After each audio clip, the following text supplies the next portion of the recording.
चंदर शहर के एक कॉलेज में पढ़ रहा था। वो इतिहास का छात्र था। एक दिन उसे कॉलेज से एक प्रोजेक्ट मिला कि उसे एक रहस्यमय शहर में जाकर उसके इतिहास पर शोध करना होगा। चंदर कॉलेज के पास पार्क में दुविधा में बैठा था। तभी वहाँ एक साधु आया। उसने चंदर को देखा और बोला, क्या बात है बेटा, तुम थोड़े परेशान लग रहे हो।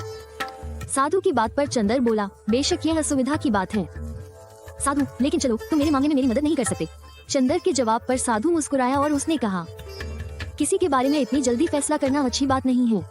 मेरे प्यारे बेटे, तुम मुझे अपनी समस्या बताओ और देखो शायद मेरे पास इसका समाधान हो। दरअसल मैं एक ऐसे शहर की तलाश कर रहा हूँ जो दुनिया का सबसे रहस्यमय शहर हो। क्या तुम्हें ऐसे किसी शहर के बारे में कोई जानकारी है?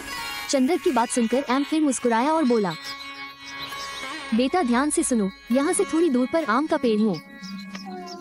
उस पेड़ के दाहिनी ओर एक चमकता हुआ पत्थर पड़ा है। जैसे ही तुम उस पत्थर पर पैर रखोगे तुम्हारी आंखों के सामने एक दरवाजा दिखाई देगा। जैसे ही तुम उस दरवाजे से अंदर जाओगे तुम सोनपुर नामक एक रहस्यमय शहर में पहुंच जाओगे।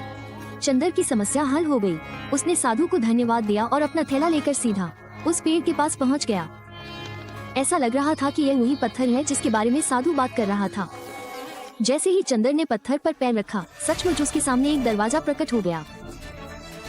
जैसे ही चंदर ने दरवाजा खोला और अंदर अपना पहला कदम रखा वो दुनिया से बिल्कुल अलग एक अजीब शहर में पहुंच गया। पूरी दुनिया सोने से बनी थी। ये देखकर चंदर बोला, अभी तक मैंने केवल सोने की लंका के बारे में सुना था, लेकिन सोने की नगरी पहली बार देख रहा हूँ। इस शहर के लोग, पेड़ पौधे, गाड़ियाँ और यहाँ तक की सड़कें भी सोने की बनी थी। ये सब देखकर चंदर को बहुत आश्चर्य हुआ। साधु ने मुझे कैसी जगह भेज दिया?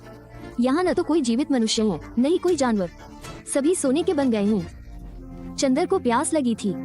चलते चलते चंद्र एक सुनहरे कुएं के पास पहुंचा, लेकिन जब उसने उसमें झांका तो देखा कि पानी भी सोने का था। हे भगवान, ये कैसा अजीब शहर है जहाँ पीने का पानी भी नहीं है। चंदर ने अभी यही कहा ही था कि उसने कुएं के अंदर एक जीवित गिलहरी को देखा। अरे यह क्या है? क्या ये सच है? ये जीवित है? ऐसा लगता है कि यह पूरे सोने के शहर में एकमात्र गिलहरी है जो सोने की नहीं है। गिलहरी कुएं में गिर गई थी और ऊपर आने की कोशिश कर रही थी। चंदर ने उसकी मदद करने का सोचा। उसने इधर उधर देखा और एक सोने की छड़ी देखी। उसने छड़ी उठाई और गिलहरी की ओर बढ़ा दी। सोने की छड़ी को पकड़कर गिलहरी आसानी से बाहर आ गई और बाहर आते ही गिलहरी एक सुंदर परी में बदल गई। तुम कौन हो और तुम अचानक परी कैसे बन गई? अरे आज तुमने मेरी सहायता की, इसलिए मैं अपने असली रूप में तुम्हारे सामने आया हूँ। ठीक है, नगर में सब कुछ सोने से बना है।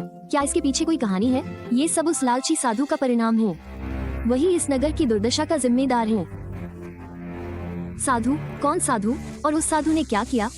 दरअसल सालों पहले यहाँ एक साधु रहता था जो 10 सालों तक अपने एक पैर पर खड़ा होकर भगवान की तपस्या कर रहा था। एक दिन भगवान उसकी तपस्या से प्रसन्न हुए और उसके सामने प्रकट हुए और उसे वरदान दिया, मैं तुम्हारी तपस्या से बहुत प्रसन्न हूँ, तुम मुझसे जो चाहो मांग सकते हो, मैं तुम्हें अवश्य दूंगा।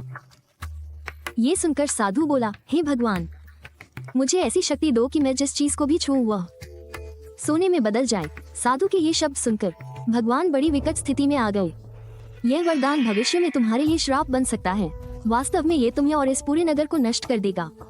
मुझे इस बारे में कुछ भी पता नहीं है प्रभु, मैंने वर्षों तक आपके लिए तपस्या की है और अब मुझे वरदान में केवल यही चाहिए। ठीक है, यदि यही एकमात्र इच्छा है तो मैं आपको वरदान देता हूँ कि आज के बाद आप जो भी छुएंगे वो सोने में बदल जाएगा। फिर साधु ने एक एक करके सभी लोगों को छूना शुरू कर दिया। जो भी उसके सामने आता वो उसे छूता और उसे सोना बना देता। लोग डर कर भाग रहे थे। साधु एक पेड़ के नीचे बैठ गया और यह सब देखने लगा और वो बहुत खुश हुआ। पेड़, पौधे, लोग, बगीचा, उसने जो कुछ भी छुआ वो सोने में बदल गया और अंत में वो खुद बहुत चिंतित हो गया। यह क्या है? जिस चीज बन जाती है, पीने के लिए पानी को छुओ तो वो सोना, खाने के लिए भोजन को छुओ तो वो भी सोना बन जाता है। अगर सब कुछ इसी तरह हुआ तो मैं भूख से मर जाऊंगा। उदाहरण,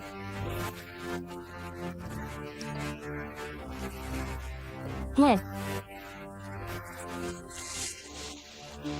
मुझे यहाँ से निकलना होगा।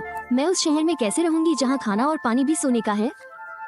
चंदर की बात पर लड़की बोली, लेकिन अब ये बिल्कुल नामुमकिन है, क्योंकि जो इस शहर में नहीं आ सकता वो कभी वापस नहीं जा सकता। वो साधु भी आज जिंदा नहीं है, लेकिन उसकी वजह से इस शहर को ऐसा श्राप मिला है कि जो भी इस शहर में आएगा वो 24 घंटे के अंदर सोने में बदल जाएगा। ये सुनकर चंदर डर गया। तुम क्या बात कर रहे हो? इसका मतलब ये है कि 24 घंटे बाद मैं भी सोने में बदल जाऊंगा? हाँ बिल्कुल। नहीं नहीं, मैं सोने में नहीं बदलना चाहती। कोई तो रास्ता होगा जिससे पूरा शहर पहले जैसा हो जाए और मैं यहाँ से निकल सकूं। हाँ, एक रास्ता है। इतना कहकर परी ने चंदर को एक पैकेट देते हुए कहा, सुनो ध्यान से, ये जादुई मिट्टी है। तुम्हें शहर के लोगों में से सोने से बने उस साधु को खोजना होगा जिसकी वजह से ये सब हुआ है, और तुम्हें उस पर मिट्टी डालनी होगी। उस पर मिट्टी डालते ही सब कुछ पहले जैसा हो जाएगा। लेकिन मैं उस साधु को कैसे पहचानूंगी? अभी तुम्हारी असली परीक्षा है। तुम्हारे पास 24 घंटे हैं। अगर तुम खुद को सोने में बदलने से बचा सको तो अपनी जान बचा लो। इतना कहकर परी फिर गिलहरी में बदल गई और कुएं में भाग गई। चंदर बिना समय गंवाए साधु को खोजने निकल पड़ा। शहर में हर किसी के हाथ, आंखें और कपड़े सोने के हैं। मैं उसे कैसे पहचानूंगा, खास तौर पर ऐसी निराशाजनक और संदिग्ध स्थिति में? चंदर को पूरे शहर में घूमते हुए 4 घंटे हो चुके थे। प्यास के मारे उसका गला सूख रहा था। चंदर काफी थक गया था और कुछ देर तक जमीन पर बैठा रहा। कोई रास्ता तो होगा जिससे मैं उस साधु को पहचान सकूं, लेकिन वो रास्ता क्या है? ये देखकर चंदर ने दिमाग खपाना शुरू किया और फिर उसके दिमाग में एक विचार आया। अरे चंदर साहब, अब अपनी पीठ थपथपाओ, वो साधु मुझसे ज्यादा दूर नहीं है। एक बार फिर चंदर शहर में घूमने लगा। सोने की मूर्तियां लिए खड़े तमाम लोगों को देखकर वो आगे बढ़ गया। एक एक करके उसने 100 से भी ज्यादा सुनहरे लोगों को पार किया और फिर वो एक पेड़ के पास पहुंचा जिसके नीचे सोने से बना एक आदमी बैठा था। उस बैठे हुए सोने के आदमी को देखते ही चंदर बहुत खुश हुआ और बोला, अच्छा तुम ही वो साधु हो। इतना कहकर चंदर ने पोटली से मिट्टी निकाली और मूर्ति पर डाल दी। चंदर के डालते ही सब कुछ एक बार फिर पहले जैसा हो गया। सोने की दुनिया एक आम दुनिया में बदल गई। एक बार फिर सड़क पर गाड़ियां दौड़ने लगी, पेड़ पौधे लहराने लगे, लोग टहलने लगे। कुछ लोग चंदर के पास आए और उससे पूछा, नमस्ते, आप कौन हैं और हमारे शहर में क्या कर रहे हैं? आदमी ने पूछा तो चंदर ने उन्हें सब कुछ विस्तार से बता दिया।